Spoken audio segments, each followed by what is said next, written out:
Hi, my name's Paul. I'm an addict. I had a normal childhood. I don't have anything dramatic in my childhood that I can blame my addiction on. I didn't have my father. My father is definitely one of us. I'm crack addict, alcoholic, so I definitely believe this disease is genetic. But I grew up with just my mom and brother, single mother. She was a teacher, so we didn't have a lot of money, but we always had what we needed, but not everything that we wanted.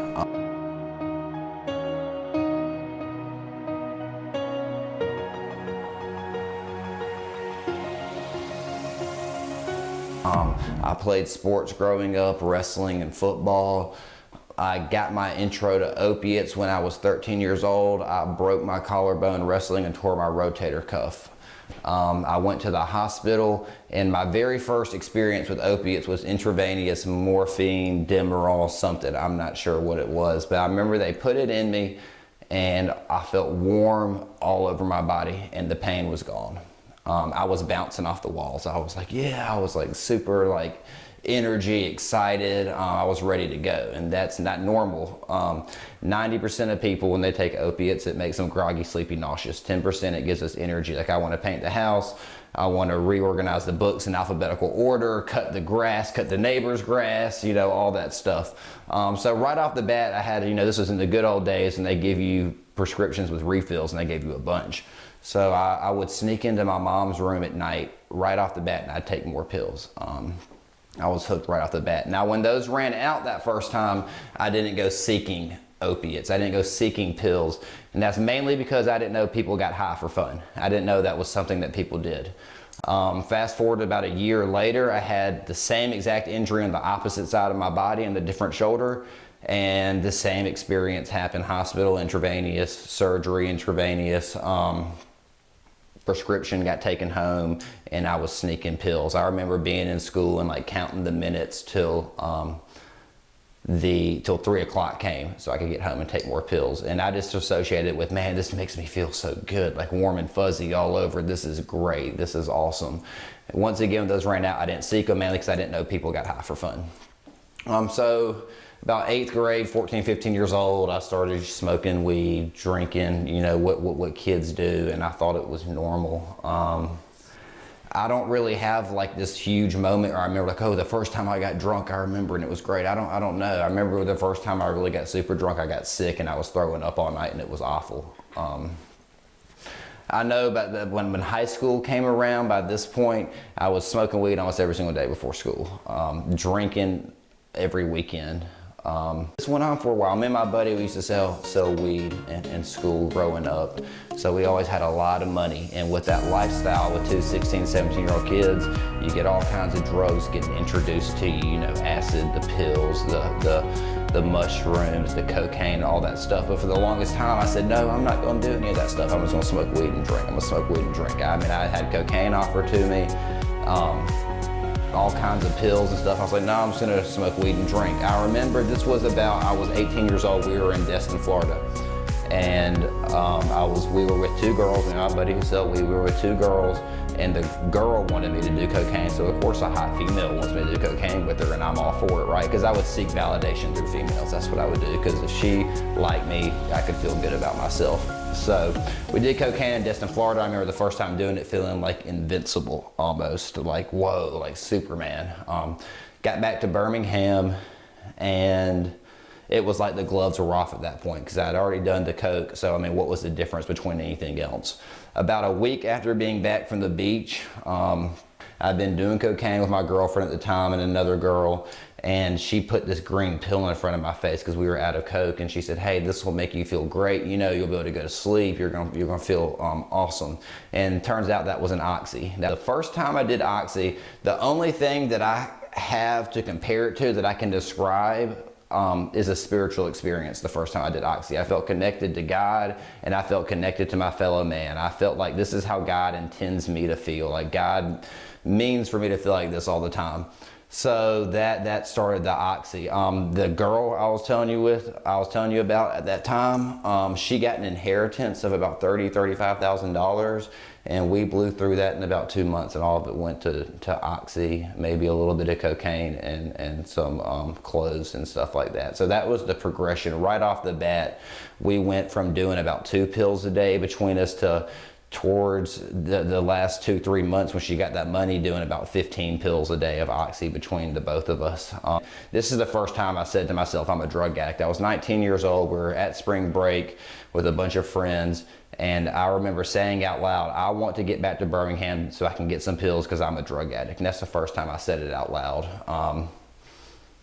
I don't know, it was crazy. All my other friends were having fun at the beach. They were, enjoying it. It was spring break, we're 19 years old. We shouldn't have a care in the world. And all I can think about is getting back to Birmingham so I can get more pills. But knowing I'm an addict does not keep me from using. Knowing what I am does not help in any way except just to let me know what I need to be doing. Summer of 2010, profound life experience. A lot of people remember right where they were when 9/11 happened, when the planes hit the towers. Some older people remember where they were when JFK got shot. Well, when I found out they quit making Oxy the summer of 2010, that was a profound moment. I knew I was a drug addict, but I still thought I could drink.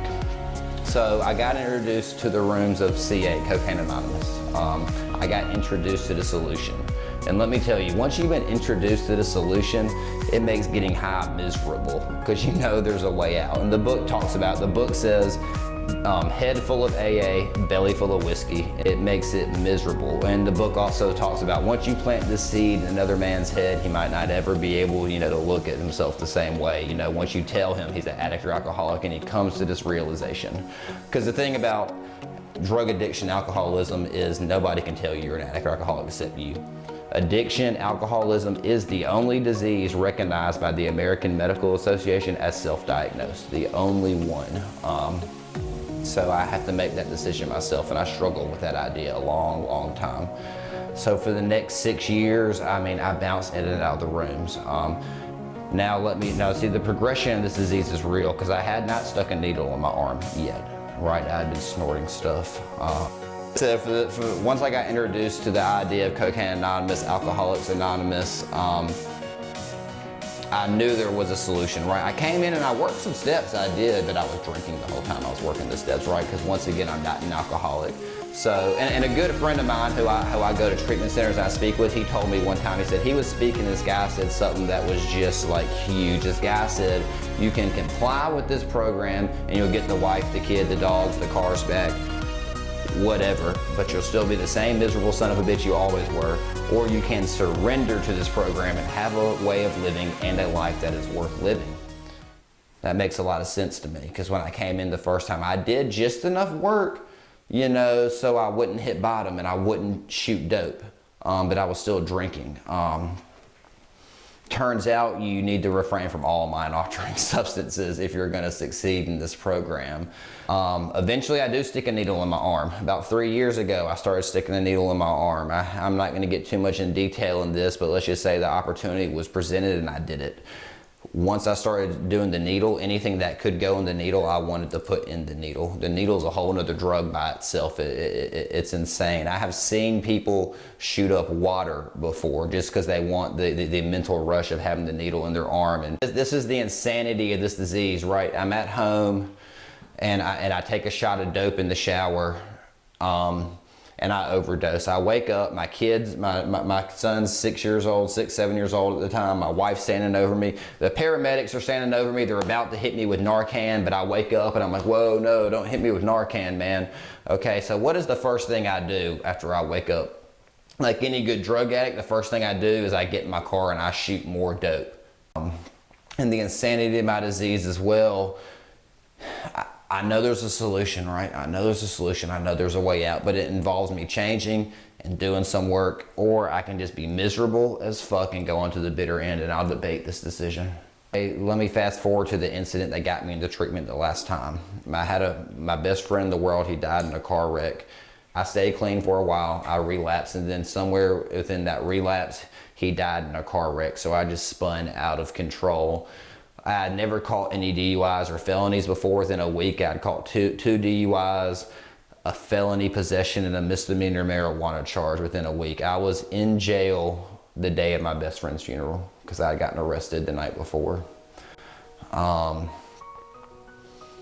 don't know, you know, my wife had kicked me out of the house. And once again, insanity is, instead of thinking, damn, I might need to do something different, I'm like, well, now I can get high without hearing her bitch at me and I don't have responsibilities, you know.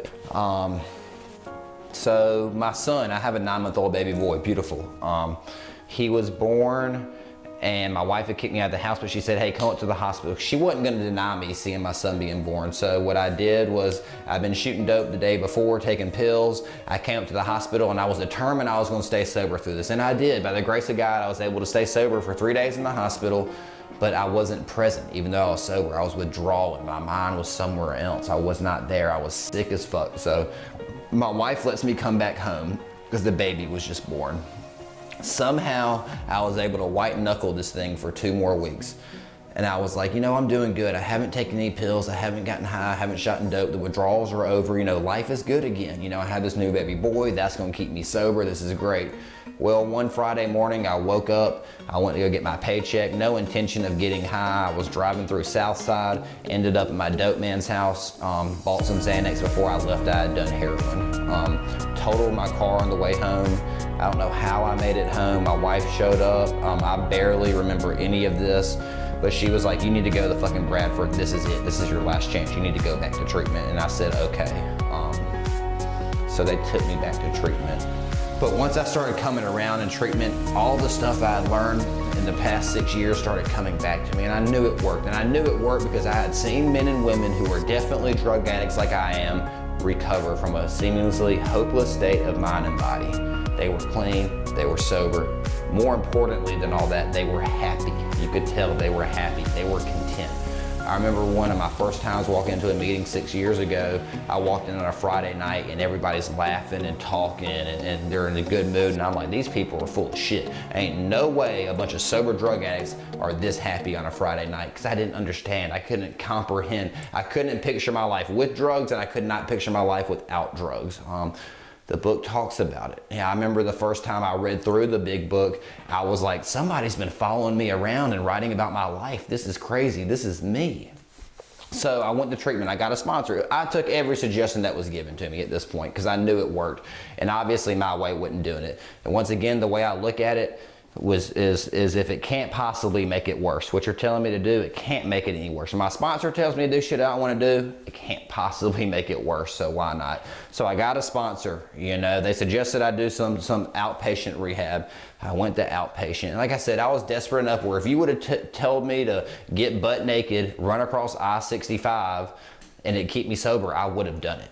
Coming up on 9 months sober, I still call my sponsor every single day. Usually it's 2 or 3 times a day. I go to a meeting. I went to 90 meetings in 90 days. That is so important. That's important for 2 reasons. One is within 90 days, you're going to go through every single emotion you're going to feel in sobriety. You're going to be happy, angry, horny, lonely, tired, whatever it is, you're going to go through these emotions. So you're going to have your routine down and you're going to know what to do. The second reason, which is I think is the most important, is it helps you build your fellowship. It helps you build your relationship with the other people in these rooms that have experience, because you're going to need it. I remember at 30 Days Clean, I went through some shit and I had guys from the fellowship I only met a couple of times calling me to check in on me. This is crazy. Men who really care about me and all they want from me is to see me succeed, reach my potential. All they expect from me is to maybe help somebody else if I have the opportunity to do so. Start developing a relationship with God. You know, it's the same God that I have from childhood, and that idea has not changed, but the relationship has grown with this God. I have and it says God of your understanding. I don't understand God. I know my God's unconditional love, grace, and mercy. I know that for a fact. Everything else, I don't know. I don't understand God. I don't know. I don't know what God's will is. I know what it's not, though. I know God doesn't want me stealing, manipulating, lying, shooting dope, cheating, you know, all this stuff. So if I'm ever in doubt of what God's will is, I definitely know what it's not. And I got some relief. Who would have thought I changed? The obsession was like God had reached down inside of me and ganked it out. And I didn't have a white light experience working the steps. I didn't have this like burning bush moment. My spiritual awakening, my spiritual experience happened gradually. I don't know exactly when it happened. All I know is that in between steps 4 and 9, I changed. I got to make amends to my grandmother who passed away about a month and a half ago before she died. That's huge. That is huge. My grandma got to see me sober. She was my #1 fan. Could do no wrong in her eyes. I got to make amends to this woman, and she told me she was proud of the man I had become. How do I have these spiritual experiences? I do it really by helping other people. You know, it is only by helping other people that I truly find myself. I truly find my relationship with God. I never feel closer to God than when I'm helping other people. That is when I feel the closest with God. Early in recovery, they told me there's only one thing you gotta change, man, and that's everything. What the program does promise me is I will be able to live life on life's terms. And apparently sanity's returned, because my family come up to me and they're looking for me for support. They're looking to me for strength, and that's insane. That is crazy. All I can tell you, okay, I only know very little. All I know is my experience, and what I've done up to this point has worked. What worked for me was finding a fellowship in the rooms of Cocaine Anonymous, Heroin Anonymous, Alcoholics Anonymous, Narcotics Anonymous, whatever you want to. I got a sponsor, I worked the steps, and I worked them as honestly, as thoroughly as possible, and I built relationships with men in the rooms who were sober that really care about me and that help me. And these are the best. 99% of my friends today are in recovery. They're men who are sober, and almost all of them have more time than me. I think that was critical. I mean, if you're struggling with this idea, please give it a shot. The dope and the misery is not going anywhere. Our longest time, the drugs were my solution. Eventually my solution became my problem, but really the drugs and alcohol were a symptom of my problem. My problem was me. I didn't know how to manage life. I didn't know how to deal with life. I didn't know how to build relationships with people. I didn't know how to build relationships with my God. I have all that stuff today. It is all a direct result from the work I've done in this program, the relationship I have my higher power, my fellowship. So I do the work. I don't take credit for the results because it's not me doing this, it's God, it's my fellowship. I'm not capable of doing this stuff by myself. And these are facts, because I love facts. You know, if you can tell me this is factually proven. So around 2011, addiction is recognized by the American Medical Association as a fatally progressive disease with no cure, the same as cancer. Cancer is fatally progressive with no cure. There's treatment, but there is no cure. Another fact is 13 addicts, alcoholics die in this country every hour. It has now surpassed heart disease, cancer, and stuff like that for the leading cause of death in this country. But in my experience, if you struggle with the God thing and you work the steps, God will find you. You know, God will notify you. God doesn't make too hard of terms with those who seek Him. That's been my experience. Like I said, if you're struggling, if you're like me, if you're a drug addict, alcoholic, pillhead junkie like me, I didn't have any other solution. I tried everything. I tried methadone, I tried Suboxone, I tried switching my drugs from Xanax to Oxy to Coke. I tried just not using. You know, I had my first sponsor told me that a drug addict just trying not to use on willpower is like taking a bunch of X-Lax and trying to will yourself not to shit. Like, it's going to happen. There is a solution, man. There is a way out of this misery. The sad fact is that if you're like me, most of us are probably gonna die alone, and we're gonna die miserable if we don't do something to change. But you don't have to. You know, I'm thoroughly convinced today that I will die a drug addict. They will put me in the ground, I will be a drug addict. Because of this program, I don't have to die because I'm a drug addict, and that's awesome.